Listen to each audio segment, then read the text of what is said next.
नमस्कार, कैसे हैं दोस्तों। उम्मीद करता हूं बिल्कुल ही शानदार होंगे और आपकी तैयारी बहुत ही शानदार चल रही होगी। तो आज हम लोग फिर से आ गए हैं सेट नंबर 29 के ऊपर, है ना। इससे पहले 28 सेट में आपको उपलब्ध करा चुका हूं। आज है अपना सेट नंबर 29। प्रश्नों का जो लेवल होगा वो बिल्कुल एकदम जो आपका 1275 एग्जाम हुआ है, बिल्कुल पैटर्न एकदम वही होगा। प्रश्न बिल्कुल शानदार होंगे, न ज्यादा कठिन न ज्यादा आसान।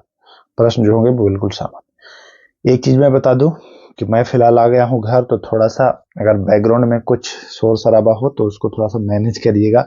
बाकी मैं कोशिश तो पूरा किया हूं कि शोर शराबा ना हो, थोड़ा सा इसको ध्यान दीजिएगा। चलिए 29 नंबर सेट, 28 सेट इससे पहले मैं आपको उपलब्ध करा चुका हूं। नहीं देखा है आपने तो देख लीजिए। तो चलिए पहला प्रश्न शुरू करते हैं। बहुत ही आसान प्रश्न है। परमाणु ऊर्जा संस्थान का नाम बदलकर भाभा परमाणु अनुसंधान केंद्र रखा गया। देखिए पहले परमाणु ऊर्जा संस्थान नाम था, है ना। वर्ष 1967 में इसका नाम जो है वह भाभा परमाणु अनुसंधान कर दिया गया है। क्या कर दिया गया है? भाभा परमाणु 1967। एक चीज मैं आपको और बता देना चाहता हूं, जब कुछ क्वेश्चन गलत होता है तो आप लोग कमेंट कर दिया करिए। उच्चारण में या बोलने में या भूल बस एक आध क्वेश्चन गलत हो जाता है, इसके लिए आप ज्यादा परेशान मत होया करिए। नेक्स्ट वीडियो में मैं उसको सुधार दूंगा, तो उसके लिए टेंशन मत लीजिएगा। आप बने रहिएगा हमारे साथ, तो नेक्स्ट वीडियो में वो सारी चीजें दूर हो जाती हैं, तो परेशान नहीं होना है। चलिए दूसरा भी परमाणु से ही प्रश्न है। भारत का परमाणु ऊर्जा उत्पादन रिएक्टर जिसका नाम है नरोरा, बहुत इंपॉर्टेंट है। ये बिहार दरोगा में पूछता है, कभी नरोरा पूछ देगा, है ना, कभी नैवेली पूछ देगा किस लिए प्रसिद्ध है, कभी नांगल पूछ देगा। आप बिहार दरोगा के प्रीवियस ईयर क्वेश्चंस देखें तो ये सारे प्रश्न आपको एकदम दिखाई देंगे हूबहू। तो ये जो नरोरा परमाणु ऊर्जा उत्पादन केंद्र है ना, वह उत्तर प्रदेश में है। कहाँ में है? उत्तर प्रदेश में है। तो इसको ध्यान देना है, बहुत अच्छे से समझना है, बारीकी से चीजों को समझना है। मैं आपको हर टॉपिक पर अलग से वीडियो भी उपलब्ध करा रहा हूं, तो वो जुड़े रहिए, आपको सब कुछ मिलने वाला है। तीसरा नंबर सवाल, रानीगंज। देखिए पहले तो यहां से प्रश्न आ जाता है कि रानीगंज किस लिए प्रसिद्ध है, तो यहां आपको यही प्रश्न में बता दिया गया कोयला उत्पादक क्षेत्र है ना। अब ये रानीगंज है कहाँ? बच्चों को कंफ्यूजन हो जाता है कि ये भैया झारखंड में भी कोयला उत्पादन है, पश्चिम बंगाल में भी है, मध्य प्रदेश उड़ीसा में भी है। अब ये कहाँ में रानीगंज है? तो रानीगंज जो है वो पश्चिम बंगाल में है। वेरी वेरी इंपॉर्टेंट है ये दोनों प्रश्न, दूसरा नंबर और तीसरा नंबर प्रश्न। बहुत ही उच्च वरीयता इसको देना है, बहुत ही उच्च वरीयता इसको देना है। चलिए आते हैं चौथा नंबर प्रश्न। देखिए चौथा नंबर प्रश्न, चूंकि करंट अफेयर बुक से मैं इसको उठाया हूं, इसके ऑप्शन आपको एक कटा दिख रहा होगा। मैग्नीज के उत्पादन में प्रथम स्थान, तो अभी वर्तमान में जिस बुक से मैं उपलब्ध कराया हूं उसमें मध्य प्रदेश है। अगर कोई डाउट आपको लग रहा होगा तो कमेंट कर दीजिएगा, इसलिए मैं इसको कट कर दिया हूं। हालांकि वर्तमान में जो अभी आया था 2024 आखिरी में, तो उसमें मध्य प्रदेश ही प्रथम स्थान था, इसलिए मैं इसको, बाकी आप लोगों को अगर लगता है कि चेंज है तो कमेंट करिएगा नेक्स्ट वीडियो में इसको। बाकी ऐसे मध्य प्रदेश सही है, कहीं से कोई दिक्कत है नहीं। चलिए पांचवा सवाल, गोल क्रांति का संबंध है, गोल गोल आलू गोल होता है ना, तो गोल क्रांति का संबंध जो है ना वो आलू से है। किससे है? आलू से। तो इसका बी ऑप्शन बिल्कुल सही हो जाएगा, सटीक हो जाएगा। देखिए क्रांति से एक प्रश्न पूछता है। झील, देखिए छठा प्रश्न जो है ना बहुत ज्यादा महत्वपूर्ण है। कभी बरेला झील पूछ देता है, कभी पूछ देता है कोई झील। ये फुलहर झील है, ध्यान दीजिएगा। फुलहर झील पूछ रहा है कि किस राज्य में स्थित है, राज्य का ही नाम दिया हुआ है तो राज्य ही समझना है। तो अगर बिहार ऑप्शन में है तो बिहार मत मार दीजिएगा ना, फुलहर झील जो है ना वो उत्तर प्रदेश में है, तो ये भी आपको ध्यान देना है। देखिए सातवां प्रश्न मैं पहले भी आपको करा चुका हूं, सेट नंबर 2-3 अगर आप देखेंगे तो उसमें ये प्रश्न कराया हूं, और ये बहुत महत्वपूर्ण प्रश्न है। इसमें बच्चे अक्सर गलती करते हैं। विष्णु प्रयाग पूछ रहा है। जी हाँ, एक देव प्रयाग होता है जो भागीरथी व अलकनंदा, लेकिन यहाँ विष्णु प्रयाग पूछ रहा है, तो ये कंफ्यूज नहीं होना है, भागीरथी व अलकनंदा नहीं लगा देना है। विष्णु प्रयाग है धौली गंगा व अलकनंदा, है ना। विष्णु प्रयाग होता है धौली गंगा व अलकनंदा, भागीरथी व अलकनंदा होता है देव प्रयाग। तो इस बात का भी आपको अच्छे से ध्यान रखना है, विष्णु प्रयाग, धौली गंगा एवं अलकनंदा। कोई दिक्कत नहीं? कोई दिक्कत नहीं। चलिए आठवां प्रश्न कंफ्यूजन क्रिएट करने वाला प्रश्न है। यह गोवा में प्रवाहित होने वाला सबसे लंबी नदी है। गोवा में प्रवाहित होती है, सबसे लंबी नदी है। तो मैक्सिमम बच्चे ना इसका मांडवी लगाएंगे, कुछ माही, कुछ शरावती, कुछ जुआरी लगाएंगे। बट जो राइट आंसर है, गोवा में प्रवाहित हो और सबसे लंबी हो, उसका नाम है जुआरी। जी हाँ, उसका नाम है जुआरी, ध्यान देना है आपको। चलिए आगे चलते हैं। वन जीव अभयारण्य से जानते हैं आपकी बिहार दरोगा में प्रश्न आता है, कभी पूछा था नागिन अक्टी पक्षी अभयारण्य, या कभी पूछा था पीटी पक्षी द्वीप, है ना, या नोकरेक बाग, नोकरेक संरक्षण क्षेत्र, ऐसे आपसे प्रश्न पूछता है भैया। तो इससे आपको इस पर एक पूरे कंप्लीट वीडियो उपलब्ध भी करा दूंगा। फिलहाल इसमें जान लीजिए कि गुमरी जो है वह त्रिपुरा, जी हाँ, गुमरी जो है वह वन्य जीव अभयारण्य है, वह कहाँ, त्रिपुरा में है। इंपॉर्टेंट, ध्यान देना है आपको। चलिए आते हैं, बहुत बढ़िया प्रश्न है, साइंस का ये सवाल है। अब साइंस का यहाँ शुरू होता है। इनमें से किसे रोमन विट्रियोल भी कहते हैं? जी हाँ, रोमन विट्रियोल के नाम से जाना जाता है। किसे जाना जाता है? तो रोमन विट्रियोल के नाम से हराकासिस को जाना जाता है। जी हाँ, हराकासिस को जाना जाता है रोमन विट्रियोल से। बहुत अच्छा प्रश्न है, रट लीजिए, रोमन विट्रियोल, हराकासिस। सीधा एग्जाम में आएगा प्रश्न, गलती करके आ जाएंगे आप। चलिए, ये बहुत ही पुराना प्रश्न है ना, ये 11 नंबर बहुत पहले पूछा जाता रहा था ये प्रश्न, तो ध्यान रखिएगा इसको।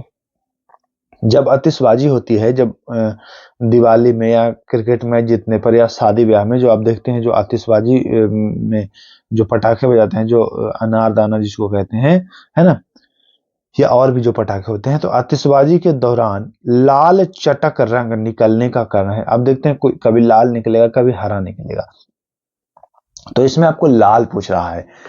अगर लाल पूछे तो बताएंगे एस्ट्रांटियम। जी हाँ, एस्ट्रांटियम या एस्ट्रांसियम, नाम याद रख लीजिएगा, एस्ट्रांसियम या एस्ट्रांटियम, जो भी ऑप्शन में आ जाए, एस्ट्रांसियम ऐसे आप याद कर लेना है। तो ध्यान रखना है, आतिशबाजी के दौरान अगर लाल चटक रंग निकल रहा है तो एस्ट्रोनशियम के कारण, उपस्थिति के कारण निकल रहा है, इस बात का भी आपको ध्यान देना है। चलिए 12 नंबर सवाल, बहुत अच्छा प्रश्न है।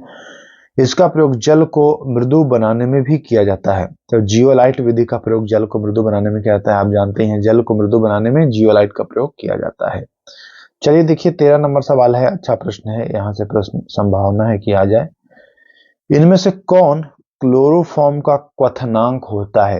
क्लोरोफॉर्म का क्वथनांक, क्वथनांक और हिमांक दो चीज आपको होता है ना। पानी का क्वथनांक क्या है और पानी का हिमांक क्या है? एक होता है बॉइलिंग पॉइंट, जहां पर उबलना शुरू हो जाता है, और एक होता है हिमांक, फ्रीजिंग पॉइंट, जहां पर जमना शुरू होता है। तो दोनों चीज आपको ध्यान देना है।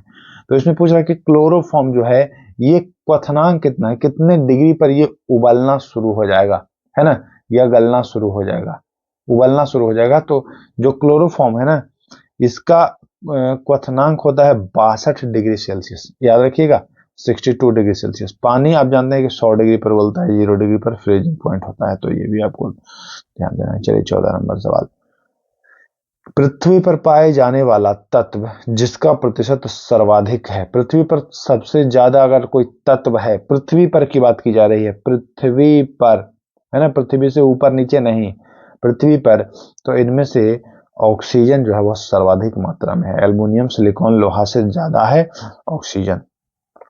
ठीक, तो ये आपको ध्यान देना है। चलिए 15 नंबर सवाल, इनमें से किसका अपवर्तनांक सर्वाधिक होगा? अपवर्तनांक सर्वाधिक होगा, अपवर्तनांक सर्वाधिक होगा का मतलब कि वह ज्यादा बिखर जाएगा, ज्यादा फैल जाएगा, वही होता है ना। अपवर्तनांक का मतलब कि वो ज्यादा फैल जाएगा। तो आप देखते हैं कि सिग्नलों में लाल रंग का प्रयोग किया जाता है, क्योंकि लाल रंग ना ज्यादा फैलता नहीं है, लाल रंग ज्यादा फैलता नहीं है, कम फैलता है। तो लाल का तो सबसे कम होगा, बट सबसे ज्यादा पूछ रहा है, तो सबसे ज्यादा हो जाएगा बैगनी का। इसलिए आप देखते हैं कि खतरे का निशान लाल से होता है, क्योंकि लाल रंग फैलता नहीं है, फैल जाएगा तो रंग फट जाएगा, दिखेगा नहीं, समझ रहे हैं। लाल है जो फैलता नहीं है, एकदम ठोस रहता है, दूर से भी दिख जाता है लाल से ज्यादा। तो अपवर्तनांक सर्वाधिक किसका होगा? तो बताएंगे कि भैया बैगनी का होगा, कोई दिक्कत नहीं है। चले आगे, चलिए 16 नंबर सवाल देखिए क्या कह रहा है। द्रव का तापमान बढ़ाने पर पृष्ठ तनाव पर क्या प्रभाव पड़ता है? अगर आप तापमान बढ़ाते हैं, टेम्परेचर बढ़ाते हैं, तो पृष्ठ तनाव कम जाता है। उदाहरण स्वरूप मैं बताना चाहूंगा कभी कभी प्रश्न पूछता है कि गर्म चाय स्वादिष्ट लगता है ठंडे चाय की अपेक्षा, क्यों?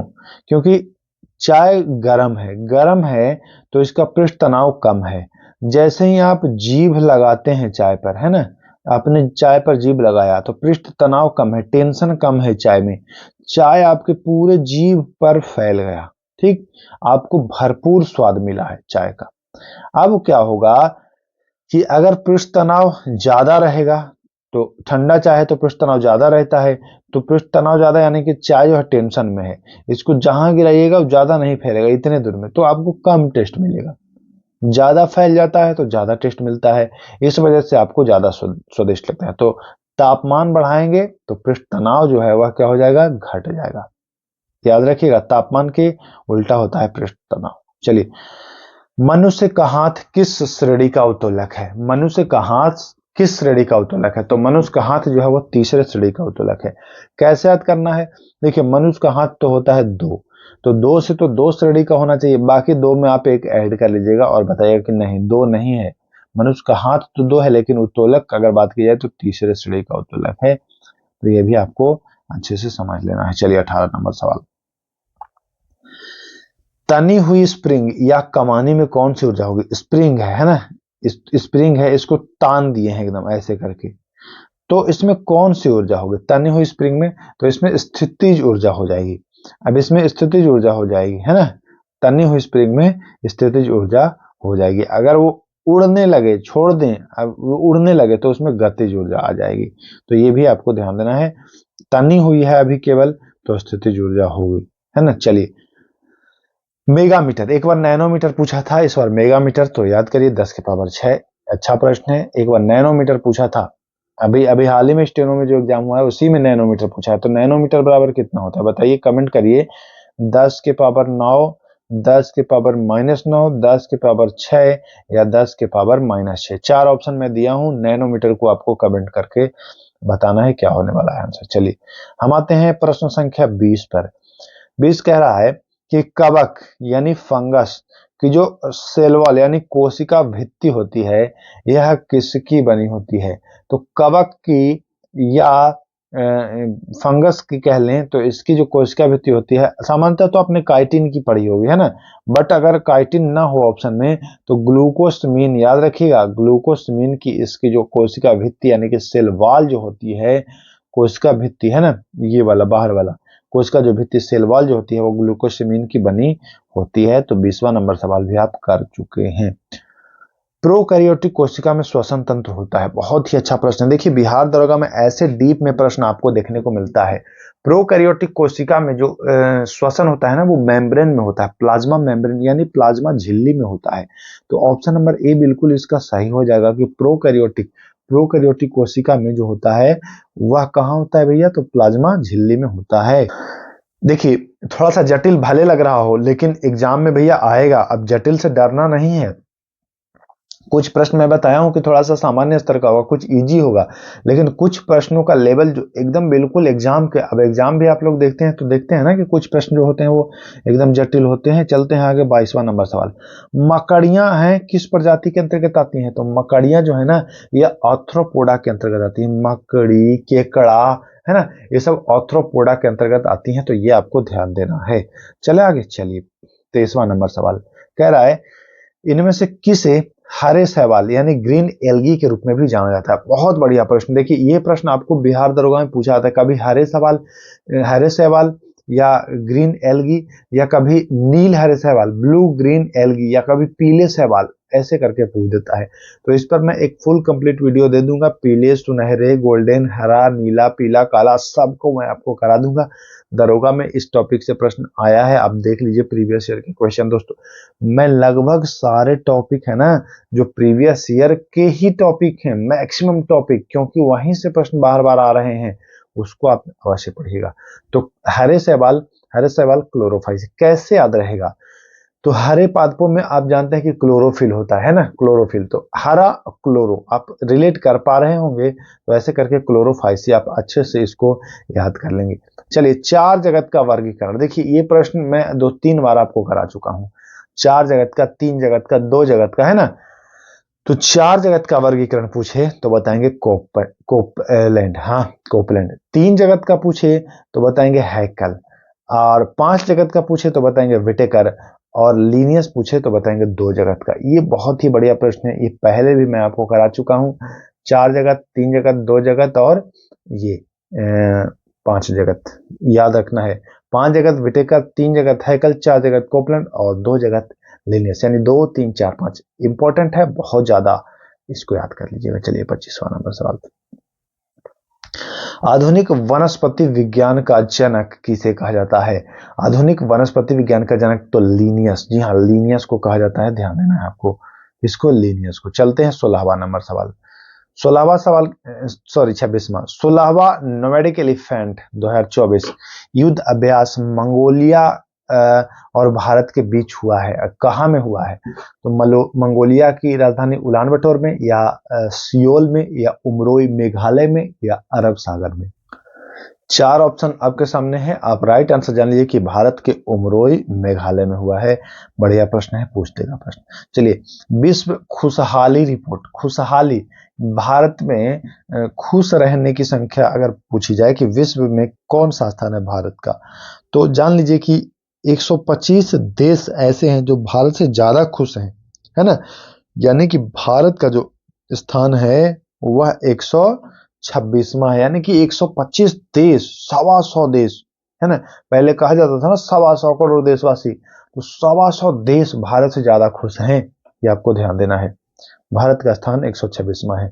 संयुक्त राष्ट्र मानवाधिकार परिषद के वर्तमान प्रमुख, संयुक्त राष्ट्र मानवाधिकार परिषद तो फ्रेडरिक विलेगास, जी हाँ नाम याद रखिएगा, फ्रेडरिक विलेगास जो हैं यह संयुक्त राष्ट्र मानवाधिकार परिषद के वर्तमान प्रमुख हैं।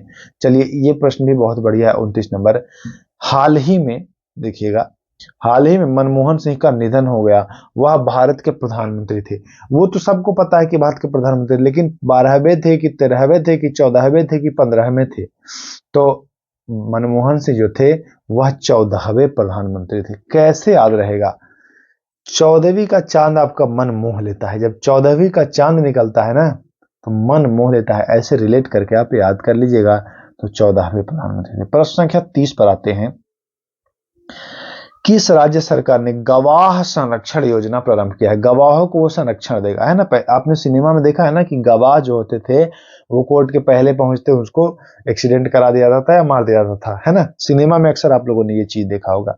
तो असम सरकार ने गवाह के संरक्षण के लिए योजना प्रारंभ करा है कि भैया जो गवाह होगा उसको सुरक्षा दी जाएगी। असम सरकार ने ऐसा योजना शुरू किया है। चलिए देखिए, ये प्रश्न बहुत बढ़िया है और इस प्रश्न में आंसर अब हो सकता है बदल भी गया हो जब आप वीडियो देखेंगे तब, क्योंकि देखिए सेबी की पहली महिला अध्यक्ष, सेबी है, महिला पहली है, महिला है तब तो इंपॉर्टेंट है, बट महिला में भी ये पहली हैं जो सेवानिवृत्त होने वाली हैं, शायद हो भी गई, है ना, शायद हो भी गई। इनका नाम है माधवीपुरी बुच, और जानते हैं इन पर मुकदमा हुआ है, इन पर धोखाधड़ी का मुकदमा हुआ है कि इन्होंने फ्रॉड किया है। सेबी के जो अध्यक्ष रहे माधवीपुरी बुच, और इनके साथ और भी 4 लोग, मतलब 5 लोगों के ऊपर जो एफआईआर हुआ है। अब सोचिए इतने बड़े पद पर हैं ये महिला होकर के, और इन पर लगा है आरोप कि इन्होंने फ्रॉड किया है सेबी के साथ और शेयर मार्केट के साथ, कुछ इन्होंने फ्रॉड किया है, गड़बड़ी करा है। तो ये ज्यादा इंपॉर्टेंट हो गया है। माधवीपुरी बुच जो है वो चर्चा में है और इम्पोर्टेंट है, जान लीजिए। सेबी की पहली महिला अध्यक्ष बनी थी और ये फ्रॉड वाला काम शुरू कर दी। हालांकि महिलाएं तो ज्यादा नहीं करती हैं ये फ्रॉड वाला काम, बट यहाँ आपको दिख रहा होगा। चलिए ये देखिए, 1 मिनट रुकिए। हाँ आते हैं, देखिए पुस्तक से बिहार दरोगा में प्रश्न हमेशा से पूछा गया है, अब भी पूछा जाएगा। एक समंदर मेरे अंदर, जी हाँ, एक समंदर मेरे अंदर, यह किसने लिखा है पुस्तक? तो संजीव जोशी। कैसे याद रखिएगा, आप बहुत सारी बातों को अपने मन के अंदर दबा के रखे हैं, आप बहुत सारी बातों को अपने मन के अंदर दबा करके रखे हैं। इतनी सारी बातें हैं कि आपके अंदर समंदर हो गया है बातों का। कोई आपके अंदर जोश भर रहा है, उकसा रहा है, तब भी आप उसको नहीं बता रहे हैं, क्योंकि आप अपने अंदर बातों का समंदर रखे हैं। बस याद करिए, जोश आप में भर रहा था लेकिन तब भी आपने नहीं खुला, और आप समंदर रखे हैं बातों का। एक समंदर मेरे अंदर, संजीव जोशी। रिलेट कर पा रहे हो तो याद हो जाएगा आपको। अच्छा प्रश्न है, याद रखिएगा। किस संविधान संशोधन से यह प्रावधान किया गया कि आपातकाल में भी अनुच्छेद 20 और 21 द्वारा प्राप्त मूल अधिकार निलंबित नहीं किए जा सकते हैं? तो 44वां संविधान संशोधन वर्ष 1978 में हुआ, और यह प्रावधान का बहुत ही बढ़िया शानदार प्रश्न है। इसको रट लीजिए, रट ही लीजिए, स्क्रीनशॉट ले लीजिए, रट लीजिए। 44वां संविधान संशोधन 1978 से यह प्रावधान किया गया कि अगर आपातकाल लगता है तो जीने की स्वतंत्रता और आपको अपराध के विरुद्ध दोष सिद्धि के संदर्भ में संरक्षण, ये दोनों आपसे नहीं छीना जाएगा। बाकी आप पर रोक लगाया जा सकता है, बट 20 और 21 अनुच्छेद ये कार्य करेगा, इनका अल्पीकरण नहीं होगा। तो ये भी आपको ध्यान देना है। राज्य लोक सेवा आयोग के अध्यक्ष को इनमें से कौन रह सकता है? बहुत ही बढ़िया लाजवाब प्रश्न है। मैक्सिमम बच्चे अगर गलत करेंगे, नहीं इसको जानेंगे तो जान लीजिए, ऐसे प्रश्न बिहार दरोगा के लिए एकदम खतरनाक होता है। आपको समझिए कि 99 पर जो क्रिकेट में आउट होते हैं वो वाला ये प्रश्न है। अब देखिए, राज्य के लोक सेवा आयोग की बात कर रहा है, राज्यों के लोक सेवा आयोग। तो राज्य लोक सेवा आयोग के जो अध्यक्ष हैं उनको हटाता कौन है? तो देखिए, हटाता है राष्ट्रपति। भले उनको नियुक्त भले ही कोई और कर दे, है ना, राज्यपाल के माध्यम से उनकी नियुक्ति हो जाए, बट अगर हटाने की बात आए तो राज्यपाल का कोई रोल नहीं होगा इसको हटाने में। राष्ट्रपति की ही अंतिम जो है वह मतलब संस्तुति राष्ट्रपति ही हटा सकते हैं, ऐसा नहीं कि राज्यपाल हटाएंगे। हाँ, भले नियुक्ति कर देगा राज्यपाल, बट हटाने की बात की जाए तो हटा नहीं पाएंगे। ये आपको ध्यान देना है। जी हाँ, हटा नहीं पाएंगे। बहुत ही बढ़िया प्रश्न है, शानदार प्रश्न है। देखिए, मैं बार बार कह रहा हूं दोस्तों कि प्रश्नों का जो लेवल है वो बिल्कुल बिहार दरोगा एग्जाम पैटर्न के ऊपर है। अगर नए हैं तो चैनल को सब्सक्राइब किए रहिएगा, क्योंकि बार बार मौका नहीं मिलेगा। इस बार वैकेंसी आ रही है दरोगा की, पता ना फिर बाद में कब आए, है ना। तो इस बात का भी आपको ध्यान देना है। चलते हैं आगे हम लोग अगले नंबर सवाल की ओर। राज्यों के लिए वित्त आयोग का प्रावधान। देखिए कितना सुंदर प्रश्न है। मैक्सिमम बच्चे इसको भी गलत करेंगे। हाँ, आइए, राज्यों के लिए वित्त आयोग। देखिए, वित्त आयोग तो सब लोग जानता है 280। अब राज्य के लिए वित्त आयोग तो बच्चा सोचेगा अरे राज्य होगा तो एक दो इधर मार देगा 280 भी, लेकिन जानते हैं राज्य वित्त आयोग 243 आई में है। राज्य वित्त आयोग 243 आई में है। एक ही लगे आप ये भी याद कर लीजिए, राज्य निर्वाचन आयोग कहे तो निर्वाचन आयोग 243 के में है, वित्त आयोग 243 आई में है। आई होप आप चीजों को समझ रहे होंगे। तो देखिए, पुलिस किस सूची के अंतर्गत आता है? तो पुलिस आप जानते हैं कि हर राज्य के लिए अलग अलग पुलिस होती है। बिहार के लिए बिहार पुलिस, यूपी के लिए यूपी, तो राज्य सूची के अंतर्गत ये आता है। तो ये भी ध्यान देना है, पुलिस किसके अंतर्गत आता है? तो ये राज्य सूची के अंतर्गत आता है। अब हम लोग चलते हैं। देखिए, ये भी संविधान का ही प्रश्न है, बहुत अच्छा प्रश्न है। साधारण विधेयक को राज्यसभा अधिकतम कितने दिन के लिए रोक सकता है? साधारण विधेयक को, धन विधेयक को नहीं पूछ रहा है। बहुत ही बढ़िया प्रश्न है, डीप में इसको अध्ययन करेंगे तभी समझ में आएगा, और ऐसे पूछता है प्रश्न। तो देखिए, अगर धन विधेयक पूछे तो 14 दिन राज्यसभा रोक सकता है, लेकिन अगर साधारण विधेयक तो उसको 6 माह तक रोक सकता है। तो 6 माह इसका जो हो जाएगा वह बिल्कुल सही आंसर हो जाएगा। तो ये भी आपको ध्यान देना है। चलिए, किस युद्ध के पश्चात भारत में डचों की शक्ति समाप्त हुई? किस युद्ध के पश्चात? तो एक युद्ध हुआ था वेदरा का युद्ध। जी हाँ, वेदरा का युद्ध में भारत से डचों की जो शक्ति थी वह समाप्त हो गई वेदरा के युद्ध से। जरा कमेंट कर दिया कि वेदरा का युद्ध कब हुआ था। वेदरा का युद्ध कब हुआ था? बाकी बक्सर का युद्ध मैं आपको बहुत बार बता चुका हूँ, 22 अक्टूबर 1764। प्लासी का युद्ध मैं आपको बता चुका हूँ, 23 जून 1757, है ना। तो ये सारी चीजें मैं आपको करा चुका हूं। चले आगे, चलिए। इंग्लैंड में क्रांति हुई थी, सभी लोग जानते हैं 1688 ईस्वी में हुई थी। बहुत बड़ी चीज नहीं है, तो बी ऑप्शन का सही हो जाएगा। इनमें किसे शाह ए बेखबर की उपाधि प्राप्त हुई थी? शाह ए बेखबर, तो शाह ए बेखबर शाह आलम प्रथम। जी हाँ, शाह आलम प्रथम को शाह ए बेखबर की उपाधि मिली थी। तो ये भी ध्यान देना है। चलिए, 42 नंबर सवाल देखिए क्या कह रहा है। 42 नंबर सवाल, प्रथम आंग्ल सिख युद्ध हुआ था। प्रथम आंग्ल सिख युद्ध जो हुआ था, अंग्रेज और सिखों के मध्य जो हुआ था, वह 1845 और 46। बिहार दरोगा में ये पूछा हुआ प्रश्न है, 2 बार ये रिपीटेड प्रश्न है, इसको ध्यान दीजिएगा। पहला युद्ध बहुत ही इंपॉर्टेंट है, पूछा जाता है। चलिए, हैदर अली ने डिंडीगुल में आधुनिक शस्त्रागार का निर्माण कब कराया था? तो डिंडीगुल में उसने 1755। हैदर अली था कौन? तो यह टीपू सुल्तान का पापा यानी कि पिता था, है ना। और ये 1755 में वहां आधुनिक शस्त्रागार डिंडीगुल में, और इसने सैनिकों को प्रशिक्षित भी किया था। फ्रांसीसियों के सहयोग से इसने सब कुछ किया था, हैदर अली। तो ये भी आपको ध्यान देना था। चलिए, इसे बफर राज्य के रूप में भी जाना जाता था। बफर राज्य के रूप में जाना जाता था। किससे जाना जाता था भैया? तो अवध को। एक तरफ से मराठा छेके हुए था उसको, और एक तरफ से उसको कौन छेके हुआ था? देखिए, एक तरफ से मराठा छेके हुए है और एक तरफ से बंगाल है ना। बीच में है ये कौन? ये अवध है, जो बफर राज्य के रूप में जाना जाता था। तो इंपॉर्टेंट है, बफर राज्य के रूप में जाना जाता था कौन? बफर स्टेट कहा जाता था अवध को। ये इतना कम से कम याद रखिएगा कि बफर स्टेट के रूप में अवध को जाना जाता था। बहुत बढ़िया प्रश्न है। आते हैं ब्लैक होल की घटना। ब्लैक होल की घटना बहुत ही मतलब अविश्वसनीय है। ब्लैक होल की घटना हुई थी 20 जून 1756, यानी कि ऑप्शन नंबर ए इसका बिल्कुल सही है। 20 जून 1756। हुआ क्या था कि एक जेड हालवेल, जी हाँ, नाम आपने नहीं सुना होगा, जेड हालवेल नामक एक, अभी तो उनको किताब उन्होंने लिखा, उन्होंने ही किताब में ये चर्चा किया था इस बात का। कह रहे हैं वो कि एक छोटा सा कमरा में 146 लोगों को, 10 बाई शायद 13 ऐसे कुछ कमरा है, उसमें 146 लोगों को बंद कर दिया गया सिराजुद्दौला के द्वारा, जिसमें अगले दिन जब सुबह खोला गया तो 123 लोग मर गए, खाली 23 लोग बचे हैं। ये जेड हालवेल कर रहा था, और जेड हालवेल कहा है कि हम भी उसी में बंद थे। बाकी अन्य इतिहासकार जो है वो कहते हैं कि ये झूठा आदमी है। ऐसे 10 फीट के घर में 123 आदमी को कैसे 146 आदमी को बंद किया जा सकता है? ये मनगढ़ंत है ना। ये अपनी ख्याति विख्यात होने के लिए कि हाँ, ये कर्मठ जुझारू हैं, इतने कमरे बंद में रह के जिंदा बच गए, इस तरीके के लिए इन्होंने अफवाह उड़ाया है। तो ये ब्लैक होल की घटना इंपॉर्टेंट है, पूछ देता है 20 जून 1756।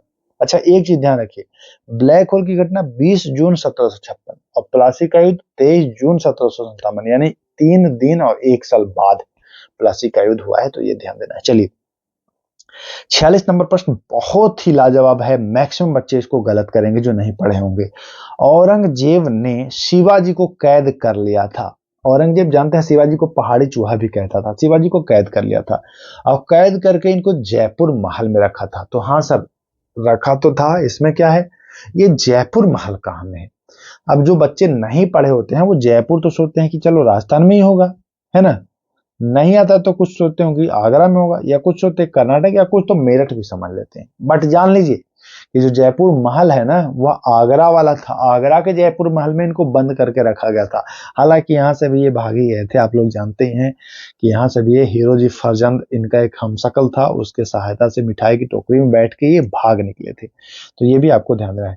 तीसरी पंचवर्षीय योजना का कार्यकाल क्या था? पहला 51 से 56, दूसरा 56 से 61, तीसरा 61 से 66, यानी कि सी का, इसका 47 का सी आंसर जो है वह बिल्कुल राइट हो जाएगा।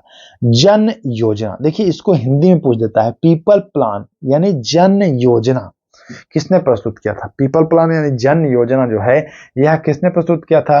तो देखिए, बहुत लोगों को लग रहा होगा भैया दादा भाई नौरोजी, कोई पीसी महालनोबिस, कोई जयप्रकाश नारायण। बाकी याद रखिएगा एम.एन. राय। पीपल प्लान जो था वह योजना किसने प्रस्तुत किया था? तो भैया एम.एन. राय के द्वारा। 49 नंबर प्रश्न और आज का सेकंड लास्ट प्रश्न। Bharat dynamics limited, Bharat dynamics limited का मुख्यालय जो है वह कहाँ है? तो भारत डायनेमिक लिमिटेड का मुख्यालय हैदराबाद में। कहाँ है? हैदराबाद में। ध्यान देना है, भारत डायनेमिक लिमिटेड, हैदराबाद। अच्छा प्रश्न है। आज का आखिरी और 50वां सवाल जो कि खेल से है और बहुत चर्चित खेल है। यहां से प्रश्न आपको आता है और आप गलत करके चले जाते हैं। डेविस कप संबंधित है फुटबॉल से, बैडमिंटन से, टेनिस से या क्रिकेट से? तो डेविस, डेविस टेनिस आप बोल रहे हैं तो उच्चारण आपको कुछ लग रहा है अलग। Davis tennis, Davis tennis, Davis tennis, बस डेविस टेनिस। आप ऐसे करके चीज़ों को रिलेट कर सकते हैं, याद कर सकते हैं। आई होप ये वीडियो आपको अच्छा लगा होगा। एक कमेंट जरूर करिएगा। मैं घर आया हूं दोस्तों, घर से भी आपको मैं क्लास प्रोवाइड करा रहा हूं। अभी 2-3-4 दिन जो भी हो मैं घर पे रहूंगा, लेकिन आप लोग को क्लास उपलब्ध कराता रहूंगा। क्लास आप लोग की बाधित नहीं होगी। आप लोगों के लिए मैं घर से भी काम कर रहा हूँ। छुट्टी पर आया हूँ। छुट्टी कुंभ के बाद बहुत दिनों के बाद छुट्टी खुली थी तो मैं घर आया हूँ। माता पिता से मिलना बहुत जरूरी था, है ना। बहुत याद आ रही थी माता पिता की, तो सोचा कि चलते हैं। उसके बाद आने के बाद लेकिन फिर भी लगा कि नहीं, आप लोग अगर 3 दिन 4 दिन मैं छोड़ता हूं तो आप लोग कहीं ना कहीं पीछे होंगे। तो इसलिए मैंने फैसला किया है कि घर आया हूं फिर भी काम करूंगा, आप लोग को वीडियो उपलब्ध कराऊंगा। चलिए, अब आप लोग कमेंट कर दीजिएगा कि वीडियो कैसा लगा, अच्छा लगा। या एक चीज मैं और आप लोगों से निवेदन करता हूं, अगर किसी क्वेश्चन में डाउट है, शिकायत है, तो कमेंट करिएगा कि भैया फला क्वेश्चन दिक्कत है, नेक्स्ट वीडियो में मैं उसको सुधार दूंगा, अच्छे से करा दूंगा, कोई दिक्कत नहीं होगी। देखिए, गलती होना बड़ी बात नहीं है, क्योंकि टाइपिंग होता है, कभी टाइपिंग में एरर हो जाता है, या कभी कोई चीजें कंफ्यूज हो जाते हैं ना। तो इसलिए थोड़ा सा कोऑपरेट करिएगा, समझिएगा। बाकी आप लोग हैं ही समझदार। फिर मिलेंगे, नमस्कार।